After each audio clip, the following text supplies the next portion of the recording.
Bonjour Frédéric. Bonjour. Bon, voilà, c'est le dernier jour On de y est. l'année, il faut faire le point sur tout ce qui s'est passé. Hein. Oui, c'est l'heure des bilans dans le dernier numéro de l'année des journaux, notamment Libération, qui fait tout un numéro sur ce qui s'est passé en 2014. Et ce bilan, c'est que les Français ont vraiment déconné. Ça a été le grand n'importe quoi.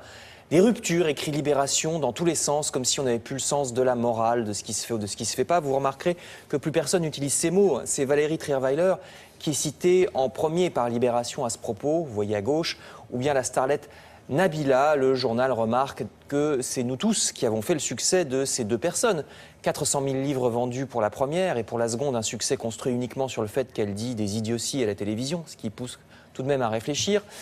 Hélas, parfois le n'importe quoi va encore plus loin. Libération cite par exemple l'humoriste Dieudonné ou bien le terroriste et chef autoproclamé de l'État islamique Aboubacar al-Baghdadi. Tous les deux ont un point commun, c'est qu'à des degrés différents, ils sont soutenus par de nombreux fans, justement parce qu'ils disent n'importe quoi, ce qui est un peu effrayant. Constat pessimiste donc de Libération. Le Figaro, lui, regarde plutôt vers 2015 pour prévoir des embêtements pour François Hollande. Et le journal La Croix se prête à peu près au même exercice. On verra bien ce que donne en 2015 le pacte de responsabilité ou la loi Macron, écrivent les journaux. Est-ce que ça aura un effet ou pas? En tout cas, les élections de 2015 s'annoncent catastrophiques pour la gauche, ça tout le monde le prévoit. En attendant, le journal Les Échos se penche justement sur un autre exercice de prévision, les vœux, la cérémonie des vœux présidentiels, chaque année à la télé. En fait, c'est un peu toujours les mêmes mots, remarque le journal, qu'il s'agisse des présidents Pompidou, Giscard d'Estaing qu'on vient de voir à l'image, Mitterrand et les autres depuis. Les Échos remarquent qu'ils ont tous dit d'une manière ou d'une autre que nos efforts allaient bientôt être récompensés et que la crise serait bientôt finie. Donc voilà, ça fait 40 ans que ça dure. Il y a quand même une nouveauté dans l'Humanité, c'est une rhétorique que seul jusque-là le Front National utilisait, mais apparemment les communistes sont en train de s'y mettre.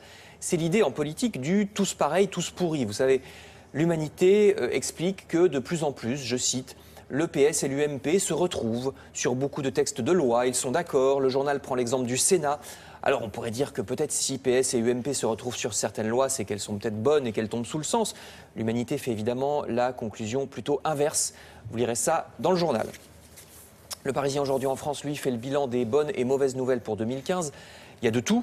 Hausse de prix dans les assurances, les taxis, le gaz, etc. Mais aussi des bonnes nouvelles, plus de facilité par exemple pour prendre sa retraite quand on est une femme qui a travaillé à temps partiel, c'est assez peu connu, ou hausse du RSA.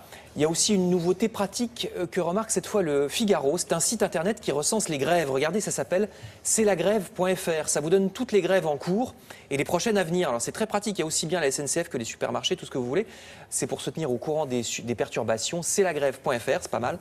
Enfin, je termine par cette info dont on ne sait pas si elle est une bonne ou une mauvaise nouvelle. La démographie française est en pleine forme, vous le savez, on est désormais plus de 65 millions. Alors c'est très bien pour certaines choses, les retraites, le dynamisme, etc. Mais beaucoup moins pour le chômage ou le logement, par exemple. Parce que tous ces gens, il faut leur trouver du travail et un endroit où habiter. On l'oublie trop souvent. Le journal Les Échos rappelle que la crise du logement a encore, hélas, de beaux jours devant elle, contrairement à d'autres pays où il n'y a pas beaucoup de natalité et où le logement ou le chômage vont beaucoup mieux, comme l'Allemagne ou l'Italie par exemple. Et on construit de moins en moins en ce moment, c'est compliqué. Merci beaucoup. Merci Frédéric, on se revoit tout à l'heure pour la revue de presse culturelle.